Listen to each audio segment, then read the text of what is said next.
Doctorant en changement climatique et utilisation des terres à l'université Kwame Nkrumah de Kumasi au Ghana.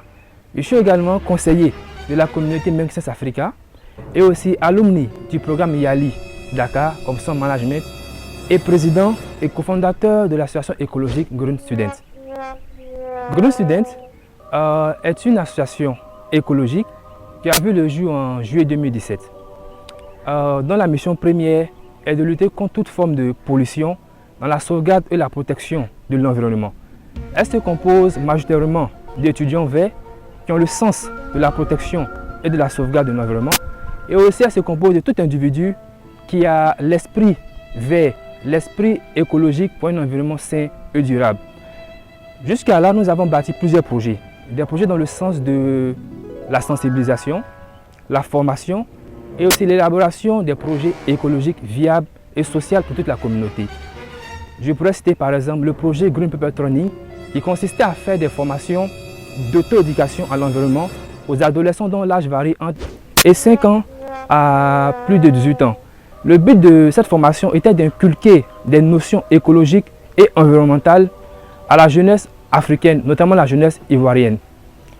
Tout part du constat selon lequel pour avoir une jeunesse dynamique pour demain, pour avoir une jeunesse qui sera en mesure de répondre aux questions environnementales, il faut qu'on puisse mettre des prérequis, il faut qu'on puisse mettre en place des bases. Et ces bases-là peuvent venir uniquement d'une jeunesse qui est bien formée. Raison pour laquelle on a lancé le projet Green Paper Training pour essayer d'initier nos petits frères à tout ce qui était question environnementale. Et le projet actuellement bat les ailes. On a obtenu plusieurs contrats, notamment avec le petit séminaire de Benjerville. On a fait des formations vraiment dynamiques à ce niveau. On a aussi eu un second contrat avec l'école préparatoire militaire d'Abidjan, l'IMPT en question. Et le dernier contrat, c'était avec le lycée Maréja de Yopougon, CDC. On a effectué une grande campagne de sensibilisation pour éduquer nos petits frères à tout ce qui était question aux notions environnementales. En fait, la tranche d'âge répond à la question suivante. Vous savez, il est difficile de reformer une personne qui a déjà eu des prérequis au niveau de son âge. À partir de 25 ans, il est difficile de changer les mentalités. Or, nous sommes dit que lorsque un individu est encore dans la tranche d'âge de 5 jusqu'à 18 ans, qui est l'âge de l'adolescence, il est plus facile pour cette personne-là de retenir ou bien d'avoir des bases au niveau de l'environnement. Parce qu'on sait que lorsqu'on parle de développement durable, c'est essayer de vivre aujourd'hui sans compromettre l'avenir des générations futures. Et ces générations futures, c'est la jeunesse de 5 à 18 ans. C'est cette jeunesse qui sera demain aux fonctions de la Côte d'Ivoire. Et lorsqu'elle sera aux fonctions de la Côte d'Ivoire, il faut qu'elle puisse mettre outre les questions environnementales dans tout ce qui sera projet de développement de notre pays. Raison pour laquelle on a mis la fourchette de 5 à 18 ans pour nos formations sur l'éducation de l'environnement. D'abord, on va essayer de remonter un peu l'histoire pour essayer de faire comprendre aux téléspectateurs qui nous suivent d'où est venue l'idée de la matière plastique.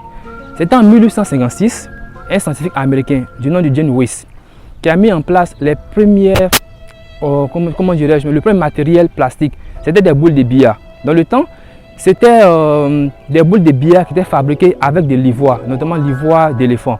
Et c'était excessivement cher. Et il y avait tellement de joueurs qui aimaient s'adonner au jeu de billard, il fallait trouver d'autres opportunités pour essayer de permettre à tout le monde d'avoir ces billes à leur portée. Donc, il a mis en place les premières boules de billard plastique. Et de là, tout est venu comme une traînée de poudre. Le domaine aéronautique, le domaine automobile et tout ce qui était BTP se sont inscrits dans ce carnaval d'utiliser la matière plastique pour avoir de meilleures retombées financières au niveau de leurs industries. La question de la matière plastique, notamment en Afrique et en Côte d'Ivoire. Vous savez, à chaque fois, d'autres vous diront qu'il faut sensibiliser. Oui, c'est vrai, on doit sensibiliser. Mais moi, pour ma part, je me dis que il faut prendre le mal à la racine. Vous savez, il y a un réel souci en Afrique, contrairement aux autres pays de l'Amérique ou aux autres pays occidentaux. Ici en Afrique, il faut un réel changement de mentalité. Ça, je le dis à chaque fois. Vous voyez des individus qui sont bien vêtus, qui sont dans des costumes, dans de grosses voitures. Il suffit qu'ils mangent de la nourriture qui contient plastique ou bien ils boivent de l'eau avec des sachets plastiques. Automatiquement, par le rebord de leur véhicule, la fenêtre, ils jettent ça à l'extérieur. Et là, il faut appeler un changement de mentalité.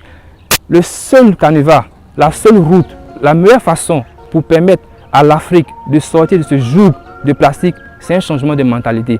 Comment l'individu lambda, de façon individuelle, lorsqu'il achète une nourriture, lorsqu'il consomme de l'eau, lorsqu'il prend tout ce qui est à construction plastique et finit de l'utiliser, pourquoi ne pas mettre automatiquement dans une poubelle et il jette automatiquement au dehors? Ce n'est pas l'ONG qui viendra lui dire, monsieur ne fait pas ça, ni le président. C'est la conscience à lui-même. C'est sa mentalité qui lui permet de dire, ah, sincèrement, à l'échelle individuelle, moi, humain, le fait que je jette un sachet plastique à l'extérieur, ça va prendre un peu de 1000 ans en train de se dégrader. Et si un animal, ou bien, comment dirais-je même, du bétail passe là et il ingurgite mon sachet plastique, automatiquement, ça peut causer des pertes au niveau du cheptel du propriétaire. Ou bien si, par malheur, ça va dans l'océan, ça peut entraîner la mort de certaines espèces maritimes.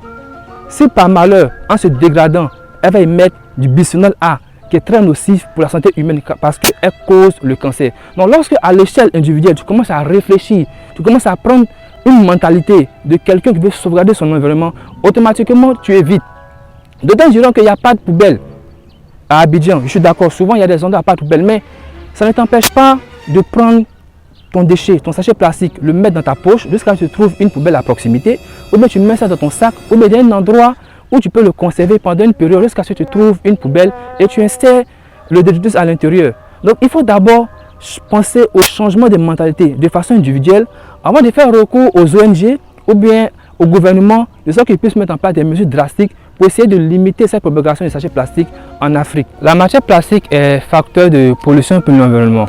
Et le temps de dégradation d'une matière plastique varie de l'ordre de 100 ans à plus de 1000 ans. Comme par exemple cette bouteille d'eau. Cette bouteille d'eau plastique que je tiens en les mains, elle prend l'ordre de 400 ans à 1000 ans pour se dégrader. Et lorsqu'elle se dégrade, elle dégage du bisphénol A, qui est une particule qui cause le cancer chez l'être humain. Et le sachet plastique, lui, il prend entre 400 ans pour se dégrader. Raison pour laquelle j'exhorte la population, lorsque vous allez faire vos services au niveau du marché et du supermarché, il est préférable d'utiliser du biodégradable ou bien des sachets en carton ou bien en papier qui sont facilement biodégradables dans l'environnement. Alors que ce dernier il va prendre plus de 400 ans à se dégrader. Comme solution pour certaines personnes qui aiment acheter de l'eau pour boire, je vous exhorte à acheter une goutte. J'ai cette goutte depuis plus de 4 ans avec moi. Lorsque je sors, lorsque je fais mes courses, quand j'ai soif, je vais à une pompe et je remplis automatiquement ma goutte. C'est plus écologique, ça m'évite d'acheter des sachets plastiques pour polluer la nature. Donc j'exhorte tout le monde à avoir ne serait-ce qu'une goutte pour ces services lorsque vous sortez pour vos courses, ne serait-ce que dans la voiture ou bien dans vos sacs à dos. Vous tenez cette goutte là, lorsqu'elle est vide, vous êtes dans un endroit, vous la remplissez et c'est vraiment utile dans la mesure où elle empêche d'acheter du plastique et après l'utilisation de l'acheter dans la rue. L'initiative Zéro Déchet comprenait par ce mouvement écologique une façon de vivre qui permet à tout individu lambda de réduire de façon considérable sa pollution de déchets. Ce mouvement écologique a vu le jour en 2004 en Californie par une jeune mère de famille du nom de Bea Johnson qui essaie de vivre pendant plus de 1 an en réduisant son stock de déchets. Et ce mouvement a eu naissance, comme je le disais, en Californie, qui est l'un des pays UP des États-Unis. Et il faut comprendre que l'initiative Zéro Déchet dépend du contexte. Et il sera plus aisé de le réaliser dans les pays déjà développés que dans les pays en sous-développement, notamment dans les pays de l'Afrique de l'Ouest, comme ici en Côte d'Ivoire. Parce que il sera difficile pour l'Ivoirien de réduire de façon considérable ces déchets, vu que le SMIC moyen d'un Ivoirien est de 60 000 francs CFA. Et avec cette somme d'argent, il n'est pas en mesure de réduire une consommation de déchets en faisant des tri ou du recyclage.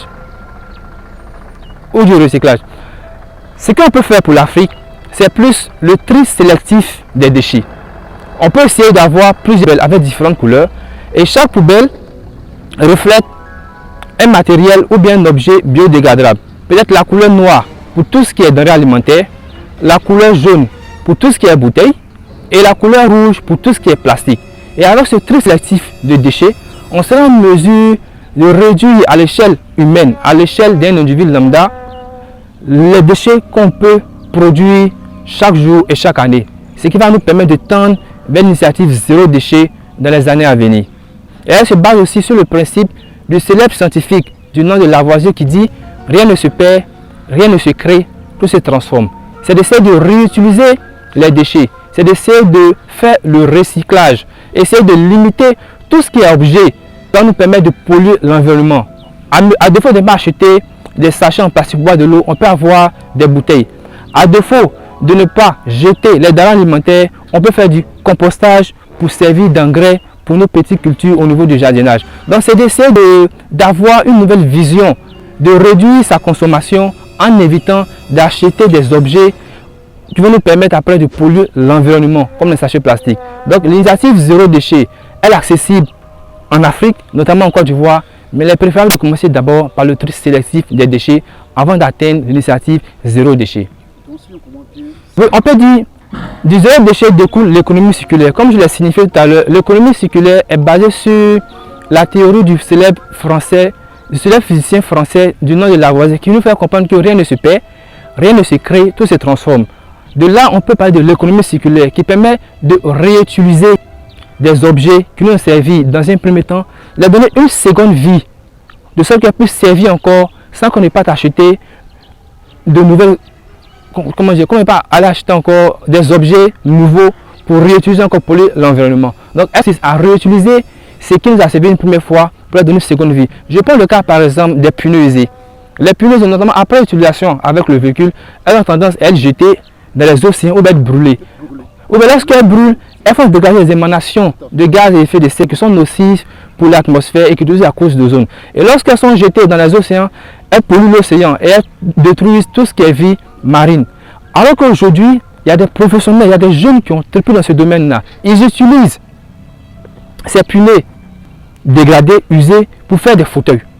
D'autres l'utilisent pour faire encore des bitumes.